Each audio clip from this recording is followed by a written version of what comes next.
10 லட்சம் காலை உணவு இதுதான் நான் முதலமைச்சர்கிட்ட சொல்லுவேன். இது மேலோட்டமாக வந்து சும்மா ஒரு வெண்ணை பூசி அவங்கள வந்து சரிப்படுத்துறதுக்காக பண்ணுற வேலை இது.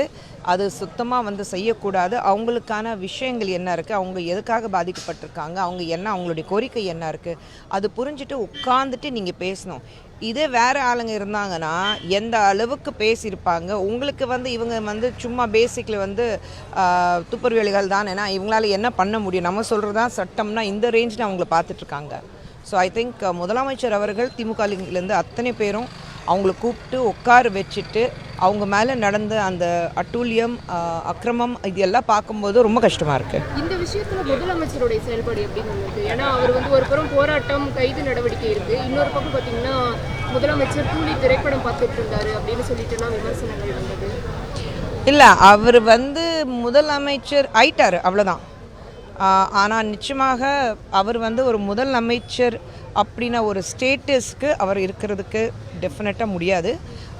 வேறு வழி இல்லை. மக்கள் வந்து கலைஞர் போனதுக்கப்புறம் வந்து சரி அவங்களுக்கு ஒரு அதிமுகவுக்கு ஒரு வாய்ப்பு கொடுத்தாங்க, சரி நமக்கு வந்து ஸ்டாலின் அவர்களுக்கு ஒரு வாய்ப்பு கொடுக்கலான்னு கொடுத்துருக்காங்க.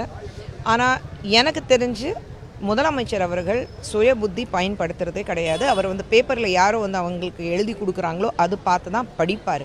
சுய புத்தியோடு பேசுகிறதுக்கு அவருக்கு நிச்சயமாக அந்த திறமை கிடையாது. இந்த தூய்மை பணியாளர்களுடைய பிரச்சனை தேர்தலில் எதிரொலிக்கும்னு நினைக்கிறீங்களா?